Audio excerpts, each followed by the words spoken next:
আসসালামু আলাইকুম। গতকাল রয়টার্সকে সেনাবাহিনী প্রধান জেনারেল ওয়াকারুজ্জামান একটি সাক্ষাৎকার দিয়েছেন। এই সাক্ষাৎকারটি আমার কাছে মনে হয়েছে যে অনেক গুরুত্বপূর্ণ একটি সাক্ষাৎকার হবে। তো সাক্ষাৎকারটি পড়ার পরে আমি দেখলাম আসলে অনেক গুরুত্বপূর্ণ কিছু ব্যাপার এখানে উন্মোচিত হয়েছে। তো আমরা সাক্ষাৎকারটি একটু পড়ি। নোবেলজয়ী অর্থনীতিবিদ অধ্যাপক ডক্টর মোহাম্মদ ইউনূসের নেতৃত্বাধীন অন্তর্বর্তীকালীন সরকারের প্রতি দৃঢ় সমর্থন ব্যক্ত করে বাংলাদেশের সেনাপ্রধান জেনারেল ওয়াকারুজ্জামান বলেছেন, যাই হোক না কেন সরকারকে সমর্থন করে যাব। একই সঙ্গে বাংলাদেশ সেনাবাহিনী রাজনীতিতে হস্তক্ষেপ করবে না বলে জানিয়ে তিনি বলেন, আগামী ১.৫ বছরের মধ্যে দেশে গণতন্ত্রের উত্তরণ হওয়া উচিত। মঙ্গলবার রয়টার্সে প্রকাশিত এক সাক্ষাৎকারে জেনারেল ওয়াকারুজ্জামান এসব কথা বলেন। রয়টার্সকে দেয়া সাক্ষাৎকারে তিনি আরো বলেন, আমি তার পাশে থাকব যাই হোক না কেন, যাতে তিনি তার মিশন সম্পন্ন করতে পারেন। তিনি ১৭ কোটি মানুষের দেশে একটি অবাধ ও সুষ্ঠু নির্বাচন অনুষ্ঠানের পথ প্রশস্ত করতে বিচার বিভাগ, পুলিশ এবং আর্থিক প্রতিষ্ঠানগুলোতে প্রয়োজনীয় সংস্কার করার প্রতিশ্রুতি দিয়েছেন। তিনি বলেন, সংস্কারের পর গণতন্ত্রের উত্তরণ ১ বছর থেকে ১.৫ বছরের মধ্যে করা উচিত। তবে এই সময়ে ধৈর্যের প্রয়োজনীয়তার উপরও জোর দিয়েছেন। তিনি বলেন, আপনি যদি আমাকে জিজ্ঞাসা করেন তাহলে আমি বলবো এই সময়সীমার মধ্যেই আমাদের গণতান্ত্রিক প্রক্রিয়া প্রবেশ করা উচিত। জেনারেল ওয়াকার বলেন, অন্তর্বর্তীকালীন সরকারের প্রধান উপদেষ্টা ডক্টর ইউনূস এবং তিনি প্রতি সপ্তাহে বৈঠকে মিলিত হচ্ছেন এবং তাদের মধ্যে খুব ভালো সম্পর্ক রয়েছে। অশান্তির পর দেশকে স্থিতিশীল করার জন্য সরকারের প্রচেষ্টাকে সমর্থন করে বাংলাদেশ সেনাবাহিনী। তিনি বলেন, আমি নিশ্চিত যে আমরা যদি একসঙ্গে কাজ করি তবে আমাদের ব্যর্থ হওয়ার কোনো কারণ নেই। বাংলাদেশ সেনাবাহিনী রাজনৈতিকভাবে কোনো হস্তক্ষেপ করবে না উল্লেখ করে সেনাপ্রধান বলেন, আমি এমন কিছু করব না যা আমার সংস্থার জন্য, সেনাবাহিনীর জন্য ক্ষতিকর হয়। আমি একজন পেশাদার সৈনিক, আমি আমার সেনাবাহিনীকে পেশাদার রাখতে চাই। তো পুরো সাক্ষাৎকার থেকে একদম কি পয়েন্ট যদি আমি বলি তাহলে তিনটা জিনিস কিন্তু খুব গুরুত্বপূর্ণ, তিনটা জিনিস কিন্তু এখানে উন্মোচিত হয়েছে। একদম প্রথম যেটা হচ্ছে যে আমাদের কিন্তু চারিদিকে ছড়িয়ে পড়েছে, আমি গুজব বলবো কিংবা ভিতরের খবর নাকি ফ্যাসিবাদী দোসররা বলছে, এটা মানে নিশ্চিত করে বলা যায় না, কিন্তু একটা জিনিস কিন্তু ছড়িয়ে গিয়েছে যে যে কোনো সময় সেনাপ্রধান ক্ষমতা নিয়ে নেওয়ার চেষ্টা করবে এবং ডক্টর ইউনূস দেশের বাইরে গেলে সম্ভাবনা খুব বেশি। এই জায়গাটায় যদি আমরা যাই তাহলে দেখতে পাবো যে জেনারেল ওয়াকারুজ্জামান কিন্তু খুব সুন্দরভাবে বলেছেন যে আমি ওনার পাশে থাকবো এবং ওনার সাথে কাজ করব যে কোনো, যাই ঘটুক না কেন। তো এই জায়গাটা উনি একদম স্পষ্ট করে দিয়েছেন যে সেনাপ্রধান কোনোভাবেই ডক্টর ইউনূসকে কাজে কোনো হস্তক্ষেপ করবেন না এবং উনি ওনাকে খুব সুন্দরভাবে সাহায্য করবেন বিচার বিভাগ, পুলিশ, আর্থিক প্রতিষ্ঠান সবকিছু সংস্কারের ব্যাপারে। তো এটা কিন্তু আমরা দেখতে পাচ্ছি যে ওনারা ওনাদের উপর ম্যাজিস্ট্রেসি পাওয়ার অতিরিক্ত দায়িত্ব নিয়ে কাজ করছেন। বর্তমানে সেনাপ্রধান কিন্তু অত্যন্ত গুরুত্বপূর্ণ একটি জায়গায় চলে গিয়েছেন। আমরা যদি ১/১১ সরকারের সাথে তুলনা করি, সেই ১/১১ সরকারের সাথে এক সামান্য, যদি এটা কোনোভাবেই ১/১১ সরকার না, কিন্তু সামান্য একটু মিল যেটা আছে যে ওখানে কিন্তু ফখরুদ্দিন এবং মঈনুদ্দিন দুজন মিলে সরকারটা চালিয়েছিল। এখানেও অনেকটা সেরকম হচ্ছে যে যেহেতু আমাদের পুলিশ প্রশাসন ঠিক মতো কাজ করতে পারছে না, এখন পর্যন্ত কিন্তু সেনাপ্রধানের রোলটা অনেক গুরুত্বপূর্ণ আমাদের দেশের বর্তমান অন্তর্বর্তীকালীন সরকারের জন্য।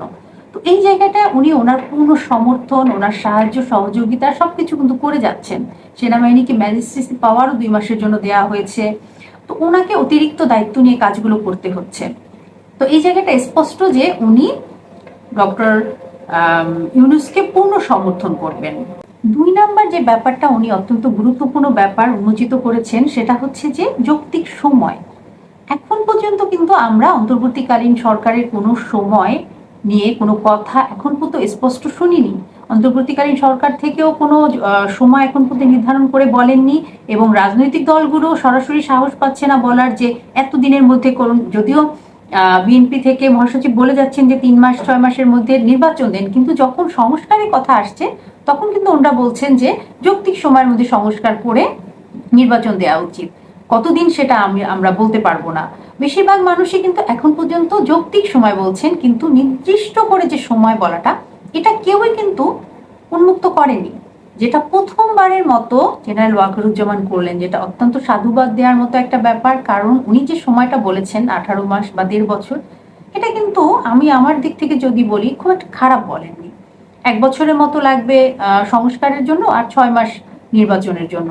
সো উনি যে সময়টা বললেন এটা কিন্তু আমি মনে করি বাংলাদেশের আপামর জনতার বেশিরভাগ মানুষের কিন্তু এখন পছন্দ হবে। কেউ কিন্তু বলবে না যে গণতান্ত্রিক সরকার যদি আমরা সত্যিই চাই, যেমন উনি বলেছেন গণতান্ত্রিক সরকারের এর মধ্যেই আমাদের উত্তরণ হওয়া উচিত, অবশ্যই সেটা উচিত। আবার এদিকে ঠিকভাবে সংস্কার না করে খুব দ্রুত 3 মাস 6 মাসের মধ্যে নির্বাচন হয়ে গেলেও সেটা খুব বেশি ভালো হবে না দেশের জন্য।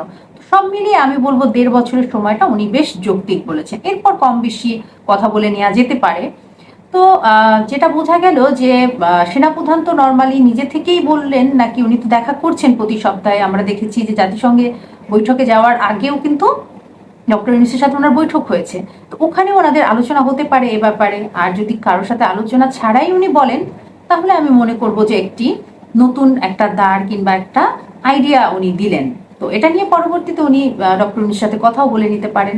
তো 2 নাম্বার যে ব্যাপারটা, খুব গুরুত্বপূর্ণ একটা জিনিস উন্মোচিত হলো, যে সময়টা।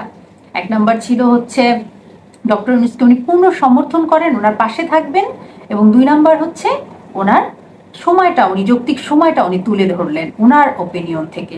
আর 3 নাম্বারে যেটা উনি বলেছেন যে সেনাবাহিনীকে উনি সেনাবাহিনী হিসেবেই রাখতে চান, কোনোভাবেই চান না যে বাংলাদেশ সেনাবাহিনী রাজনৈতিকভাবে কোনো হস্তক্ষেপ করুক, এবং ওনার সেনাবাহিনী বা এই সংস্থার কোনো ক্ষতি হোক উনি এটা চান না।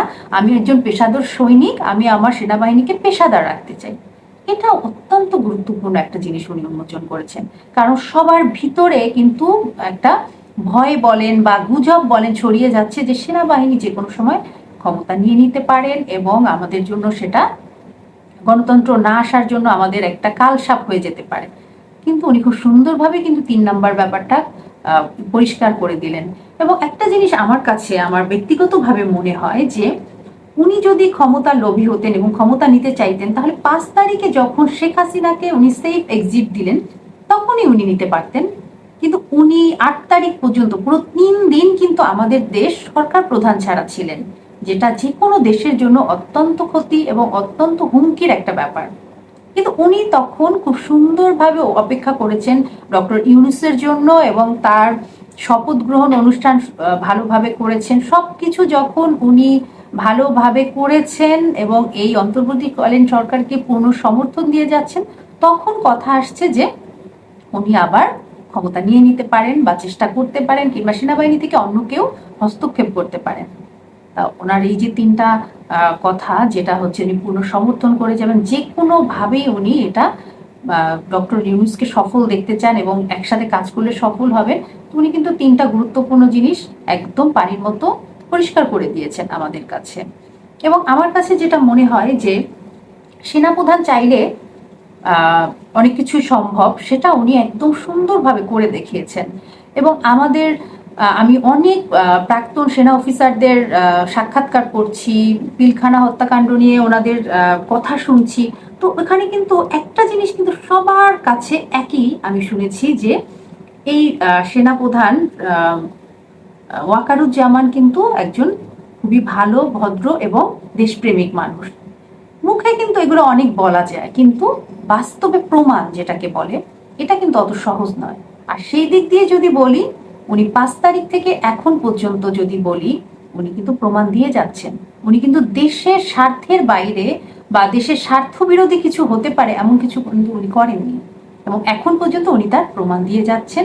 এবং ওনার এই সাক্ষাৎকার আমি বলবো অত্যন্ত সাধুবাদ দেওয়ার মতো একটা সাক্ষাৎকার, যা থেকে অত্যন্ত গুরুত্বপূর্ণ 3টা জিনিস আমাদের দ্বার উন্মোচিত হলো, আমরা জানতে পারলাম।